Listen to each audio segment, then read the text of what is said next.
ஒரு வாட்டி என்ன நடந்துச்சுன்னா, ஒரு ஊர்ல ஒரு பெரிய நதி இருந்தது. அந்த நதி பக்கத்திலேயே எப்ப பாரு ஒரு பேய் காவல் காத்துக்கிட்டு இருக்கும். அந்த நதி பக்கம் வரவங்கள எல்லாரையும் சாகடிக்கும். அதே நதி பக்கத்துல மதுங்கிற ஒரு ஆள் இருந்தாரு. அவரு மண்ணுல அழகான பானைய செய்வாரு. அந்த பானைகளை வித்தா கூட வாழ்றதுக்கு தேவையான பணம் அவருக்கு கிடைக்காது. அதனால அவரு பாவம் ரொம்ப கஷ்டப்படுவாரு. ஒரு நாள் என்ன ஆச்சுன்னா, ஒரு நாள் அவரோட ஃப்ரெண்ட் ஷாமு அவரோட கடைக்கு வராரு. அட என்னப்பா, அட என்ன நடந்துகிட்டு இருக்கு? ஏதோ ரொம்பவே கவலையா இருக்கியே, என்னாச்சு? அட சாமு, நான் என்னத்த சொல்லி என்னத்த மறைக்கிறது? தினமும் அதே பிரச்சனை தான். உன் அண்ணி தினமும் பணத்தை கொண்டு வா பணத்தை கொண்டு வான்னு தொல்லை பண்ணிக்கிட்டே இருக்கா. நான் இப்ப இந்த மண்பானையெல்லாம் வச்சு என்ன பண்றது? யாரும் இதை வாங்குறது கூட இல்ல. இதை நினைச்சு எனக்கு ரொம்பவே வருத்தமா இருக்கு. என்ன பண்றதுன்னு ஒன்னும் புரியல. எங்க இருந்து பணத்தை கொண்டு வரட்டும்? அப்ப இதான் விஷயமா? அட, இதை நினைச்சு ஏன் இவ்ளோ வருத்தப்படுற? இந்த பொருளால பணம் வரல அப்படின்னா நீ வேற ஏதாவது ஒரு பொருளை பண்ணு. புரியலையே. அட, பானையை தவிர வேற ஏதாவது பண்ணுப்பா. சிட்டியில மண்ணால செய்யப்பட்ட பொம்மைக்கு ரொம்பவே டிமாண்ட் இருக்குன்னு நான் கேள்விப்பட்டேன். அதை என்ன பண்ணு அப்படின்னு சொல்லி ஷாம் அங்கிருந்து கிளம்பிடுறாரு. ஆனா இதே விஷயம் மது மனசுக்குள்ள ஓடிட்டு இருந்தது. இந்த சாமு சொல்றத பார்த்தா நல்லா தான் தெரியுது. சரி, இன்னைக்கு இதை வச்சு ஒரு பொம்மையை பண்ணி பாப்போம். அதுக்கப்புறம் மதன் பொம்மை செய்யறதுக்காக மண்ணு கொண்டு வரலான்னு நதி கிட்ட போறான். அங்க போய் அவன் மண்ணை கலெக்ட் பண்ணிட்டு இருக்கான். ஆனா அவனுக்கு அந்த நதி கிட்ட பயங்கரமான பேய் இருக்கிற விஷயம் அவனுக்கு தெரியவே தெரியாது. இன்னொரு பக்கத்துல இருந்து பேய் கூட அவனை பாத்துக்கிட்டு இருக்கும். அட, இன்னைக்கு மண்ணு வேற ரொம்ப நல்லா கிடைச்சிருக்கே. இத வச்சு நிஜமாவே ரொம்ப நல்ல பொம்மையை பண்ணலாம். சரி, சீக்கிரமா கடைக்கு போய் வேலைய ஆரம்பிக்கணும் அப்படின்னு மதன் சொல்லிட்டு அவனோட கடை பக்கம் நடந்து போக ஆரம்பிக்கிறான். அவனும் கடைக்கு போறான். பின்னாடி பேய் வேற வருது. மதன் அவனோட கடைக்குள்ள போய் பொம்மை செய்ய ஆரம்பிச்சிடுறான். சரி, முதல்ல ஒரு பொண்ணை பண்ணி பாப்போம். அதுக்கப்புறம் அது எப்படி வருதுன்னு பாக்குறேன். அதுக்கப்புறம் மத்த பொம்மைகளை செய்ய ஆரம்பிக்கிறேன். மதன் போன உடனே பொம்மைகளை செய்ய ஆரம்பிக்கிறாரு. அங்க போன பேய் ஒரு செவருக்கு பின்னாடி நின்னு அவரை கவனிச்சுக்கிட்டு இருக்கும். கொஞ்ச நேரத்திலேயே மதன் அழகான ஒரு பொம்மைய செஞ்சிடுறாரு. பேய் இத பார்த்து ரொம்பவே இம்ப்ரெஸ் ஆயிடுது. அட வா, எவ்வளவு அழகான பொம்மைய செஞ்சிருக்கான். இத பார்க்க ரொம்ப அழகா இருக்கே. அட வாவ், எவ்வளோ அழகா இருக்கு இந்த பொம்மை. ஒருவேளை இது உயிரோட இருந்திருந்தா அப்ப நான் இதையே கல்யாணம் பண்ணிருப்பேன். வாவ் வாவ், ஆஹாஹா. அட வா, நான் எதுக்காக இந்த பொம்மைக்குள்ள போக கூடாது? அதனால எனக்கு புது உருவமும் கிடைக்கும்.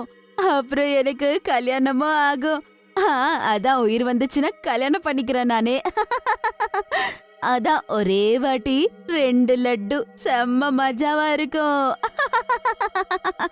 அப்படின்னு சொன்ன அந்த பேய் உடனேயே அந்த பொம்மைக்குள்ள போகுது. அதுக்கப்புறம் அந்த பொம்மைக்கு உயிர் வந்துடுது.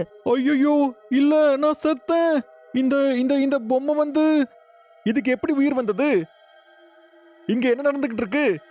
இது மாயம் கிடையாது. உயிர் வந்தா கல்யாணம் பண்ணிக்கிறேன்னு சொன்னல, இப்பாரு, இப்ப இந்த பொம்மைக்கு உயிர் வந்துடுச்சு. வா கல்யாணம் பண்ணிக்கோ, வா வா கல்யாணம் பண்ணிக்கோ, சீக்கிரம் கல்யாணம் பண்ணிக்கோ. அது அது அது அது வந்து என்ன என்ன என்ன மன்னிச்சிருங்க. தயவு செஞ்சு என்ன போக விட. எனக்கு சின்ன சின்ன குழந்தைங்க இருக்காங்க. என் மனைவி எனக்காக வீட்டுல காத்துக்கிட்டு இருப்பா. என்னால எப்படி உன்னை கல்யாணம் பண்ணிக்க முடியும்? என்ன என்ன என்ன விட்டுரு, தயவு செஞ்சு என்ன விட்டுரு. என்னது, கல்யாணம் பண்ணிக்க மாட்டியா? ஏன் கல்யாணம் பண்ணிக்க மாட்ட? எனக்கு என்ன குறிச்சல்? ஏன் நான் அழகா இல்லையா? என்ன ஒரு தடவை அன்பா பாரு. ஏன் உன்னோட மனைவிய மறுக்க முடியலன்னா எனக்கு சொல்லு. மதன் அந்த பேய பார்த்த உடனே மதன அது ஒரு அடிமையாவே மாத்திடுது. ஆ, ஆ, எனக்கு என்ன நடக்குது? நீ நீ நீ என்ன பண்ணிக்கிட்டு இருக்க? நீ இப்ப எனக்கு அடிமையா மாறிட்ட. நீ இப்ப நான் சொல்றது எல்லாமே செய்யணும். அடிமையாக மாறின மதன் அவனோட வீட்டு பக்கமா நடந்து போறான். அவன் பின்னாடியே பேய் கூட அவன் கூட போகுது. வீட்டுக்கு போன உடனே அவங்க மனைவி அவன்கிட்ட கோவமா பேசுது. என்னங்க, என்ன என்னைக்காவது பணத்தை கொண்டு வந்தீங்களா இல்லையா? 1 ரூபாய் சம்பாதிக்க முடியாதுல்ல உங்களுக்கு? ஐயோ, அது இல்லாம இது ஏதோ பொம்மைய செஞ்சு கொண்டு வந்திருக்கீங்க. உங்களுக்கு என்னடி புத்தி இருக்கா இல்லையா? ஐயோ, எப்ப பாரு ஏதாவது ஒண்ணு செஞ்சு கொண்டு வர்றதுதான் வேலை. இத கொண்டு போய் வீட்டுக்கு வெளியே விசிறியாடி போ. இங்க பாரு, ரொம்ப நேரமா நீ சொல்றதெல்லாம் நான் கேட்டுக்கிட்டு இருக்கேன். வர வர உன் மூஞ்ச பாரு, அது எப்படி ஆகிட்டு இருக்குன்னு. நீ எங்க வேணா போ, ஆனா இந்த பொம்மை இங்கதான் இருக்கும் அப்படின்னு சொல்லி மதன் சீமாவை வீட்ல இருந்து வெளியே துரத்திடுறான். சீமா அழுதுகிட்டே மதனோட ஃப்ரெண்ட் கிட்ட போய் நடந்த எல்லா விஷயத்தையும் சொல்றா. ஆ, தங்கச்சி சீமாவுக்கு ஏதோ ஒன்று ஆயிருக்கணும். எனக்கும் இதெல்லாம் தப்பா தான் தோணுது. நீங்க ஒரு வேலை பண்ணுங்க. கொஞ்ச நாளைக்கு நீங்க இங்க என் வீட்லயே இருந்துக்கோங்க. நான் போய் மதன் கிட்ட இத பத்தி பேசி பார்க்கறேன். ஒரு சின்ன சிலைக்காக அவன் எப்படி உங்களையே வீட்டு விட்டு வெளியே அனுப்புனா? ஏதோ விசித்திரமா இருக்கே. அப்புறம் மதன் அந்த அடிமையான நிலைமையில இருந்து வெளியே வரான். அதுக்கப்புறம் பேய் பார்த்து இப்படின்னு சொல்லுது. என்ன மதன், என்ன பார்த்து நீயும் நேசிக்கிற போல இருக்கு. நீ எனக்காகவும் பொண்டாட்டியே துரத்திட்டல. வாவ், செம்ம மஜா. அட அட இங்க பாரு, தயவு செஞ்சு என்ன விட்டுரு. அவ என்னோட மனைவி. அவ போலீஸை விட ரொம்பவே பயங்கரமானவ. இந்த தப்புக்காக கண்டிப்பா என்ன விடவே மாட்டா. கண்டிப்பா என்ன உயிரோட விட மாட்டா. அதோட இந்த வீட்டை விட்டும் அவ என்ன வெளியே அனுப்பிடுவா. இன்னொரு வீட்டை வாங்குற அளவுக்கோ இல்ல வாடகைக்கு போற அளவுக்கோ என்கிட்ட கொஞ்சம் கூட பணம் இல்ல. வாய மூடு. நீ எவ்ளோ பயந்தாங்கோலியா? அதோ ஒரு பொண்ணை பார்த்து பயப்படுற? உனக்கு என்ன வேணும்னு சொல்லுடா, நான் தரேன். பயப்படாத. என்ன உனக்கு பணம் தானே வேணும்? நான் உனக்கு அந்த பணத்தை கொண்டு வந்து கொடுக்கறேன். என் ராஜா. அதுக்கப்புறம் அந்த பேய் மறுபடியும் அவனை அடிமையா ஆக்கிட்டு அங்கிருந்து கிளம்பி போயிடுது. அதுக்கப்புறமா ஒருத்தரை அடிச்சு சாகடிச்சு பணத்தை கொண்டு வருது. அப்புறம் மதனை நார்மலா மாத்திடுது. இந்த ஜானு, உனக்காக தான் பணத்தை கொண்டு வந்தேன். ரோட்ல போற ஒருத்தனை சாகடிச்சு பணத்தை பிடுங்கிட்டு வந்துட்டேன். எடுத்துக்கோ. இது இந்த இந்த பணம் அதுவும் இவ்ளோ அதிகமாவா? எங்க இருந்து கொண்டு வந்த? இது என்னோட மாய மந்திரம். உனக்கு பணம் தானே வேணும், எடுத்துக்கோ. நான் ஒருத்தனை அடிச்சிட்டேன், அது உனக்காக. உனக்கு தேவையான பணத்தையும் கொண்டு வந்துட்டேன்.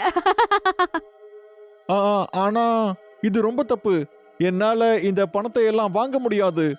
இது நீ ஒருத்தரை கொன்னு எடுத்துட்டு வந்த பணமும் நகையும் தானே? வேணும்னா வாங்கிக்கோ, இல்லனா வேணா விடு. இந்த மனுஷங்களுக்கு தான் பணத்துல வேலை இருக்கு, எங்களுக்கு என்ன வேலை இருக்கு அப்படின்னு சொல்லிட்டு அந்த பேய் அங்க இருந்து போயிடுது. அவனோட ஃப்ரெண்ட் ஆகிய சாம் அவனை மீட் பண்றதுக்கு சாயந்தரம் வரான். ஆனா அடிமையாக மாறின மதன் இப்படின்னு சொல்றான். மதன், நீ அன்னிக்கு பண்ணது நல்லதே கிடையாது, சரியா? நீ அவங்கள அடிச்சிருக்கவே கூடாது. வீட்டை விட்டு வெளியே துரத்திருக்கவும் கூடாது. அவங்க உன்னோட மனைவி, சரியா? முதல்ல இங்கிருந்து கிளம்பி போயிடு. இல்லன்னு வையே, அந்த பொம்பளையோட சேர்த்து நான் உன்னையும் அப்படியே பீஸ் பீஸ் ஆக்கிருவேன். ஷாமு மதனை பார்த்து ரொம்பவே பயந்து போறா. அதுக்கப்புறம் அங்க இருந்து கிளம்பிடுறான். போகும்போது அவங்க அங்க இருந்த ஒரு பொம்மைய பாக்குறாங்க. ஆனா இந்த மதன் எப்பவும் என்கிட்ட இந்த மாதிரி பேசுனதே இல்லையே. அண்ணிய பார்த்தா கூட இவன் ரொம்பவே பயப்படுவானே. அப்படின்னா கண்டிப்பா இந்த சிலையில தான் ஏதோ ஒரு தப்பு இருக்கு. இன்னைக்கு ராத்திரி இந்த வீட்ல இருந்து என்ன நடக்குதுன்னு நான் பாக்குறேன். அதுக்கப்புறம் ஷாமு மதனோட வீட்டு வெளியே ஒளிஞ்சிருக்கான். அப்புறம் அந்த பொம்மையில இருந்து பேய் வெளியே வந்து வீட்ல இருந்து கிளம்பிடுது. இதெல்லாம் ஷாமு விண்டோல இருந்து பாத்துட்டு இருப்பான். அட ஐயோ செத்தேன். இது பேய் பத்தின விஷயம் போலயே. முடிஞ்ச அளவுக்கு சீக்கிரமா நான் ஏதாவது ஒண்ணு பண்ணி ஆகணும். அன்னிக்கிட்டையும் இதை பத்தி சொல்லியே ஆகணும். இல்லனா மதன் அப்புறம் ரொம்ப பெரிய பிரச்சனையில மாட்டிப்பான். அதுக்கப்புறம் பேய் அந்த பொம்மைக்குள்ளவே போயிடுது. அடிமையா மாத்துன அந்த மதனை கூட்டிட்டு வாக்கிங் போகுது. அங்க இருக்க ஆளுங்களை அது சாகடிக்குது. எனக்கு பசி வேற எடுக்குது. இவங்க 2 பேரும் என் கண்ணு முன்னாடி வேற செத்து கிடக்குறாங்க. வா மதன், இவங்க 2 பேரோட மாமிசத்தை நம்ம சாப்பிடலாம். இல்ல இல்ல, தயவு செஞ்சு என்னால இப்படி எல்லாம் பண்ண முடியாது. நானே ஒரு மனுஷனா இருந்து இன்னொரு மனுஷனோட பாடியை நான் எப்படி சாப்பிடுறது? இல்ல இல்ல இல்ல, கண்டிப்பா இல்ல. என்னால இப்படி பண்ண முடியாது. நான் எப்படி சாப்பிடுறேனோ அதே மாதிரி நீ கூட சாப்பிடு. நீ எப்படியோ இந்த மனுஷனை சாப்பிடுற. நீ என்னோட அடிமை ஆயிட்ட. அதுக்கப்புறம் அந்த பேய் செத்து போன அவனோட மாமிசத்தை சாப்பிட ஆரம்பிக்குது. இன்னொரு பக்கம் ஷாமு நடந்த எல்லா விஷயத்தையும் அவங்க மனைவிக்கு சொல்றான். ஆமா, நான் நினைச்சேன் கண்டிப்பா ஏதோ இருக்கு அப்படின்னு சொல்லி. எலி எப்படிடா புலி ஆச்சுன்னு நினைக்கிறேன். இந்த பேய் தான் இந்த பவர் எல்லாம் கொடுத்துச்சா? ஆனா என் புருஷனை எப்படியாவது நான் காப்பாத்தி ஆகணும்னா. ஆனா நம்ம முதல்ல எப்படி இந்த பேய சமாளிக்கிறது? நம்ம கிராமத்துல இருக்காருல்ல ஒரு மந்திரவாதி லல்லு, அவரை கூப்பிட்டா அவர் நமக்கு உதவி பண்ணுவாரு. அதுக்கப்புறம் ஷாமு அதுக்கப்புறம் சீமா ஒரு தாந்திரிக்கரை கூப்பிட்டுக்கிட்டு அவங்களோட வீட்டுக்கு போறாங்க. சீமா மதனை கூப்பிடுறா. அந்த பேயே வெளிய வருது. அந்த மந்திரவாதிய பார்த்த உடனே கழுத்தை புடிச்சு அது மேல தூக்கிடுது. அட ஷாமு, என்ன நான் சாகறதுக்காக தான் காத்துக்கிட்டு இருக்கியா? போ போய் சீக்கிரமா அந்த சிலையை உடைச்சு போடு, போ. சாமு அந்த மந்திரவாதி சொன்ன மாதிரி அந்த பொம்மைய கீழே போட்டு உடைச்சிடுறா. அதுக்கப்புறம் அந்த பேய் கூட எரிஞ்சு சாம்பல் ஆயிடுது.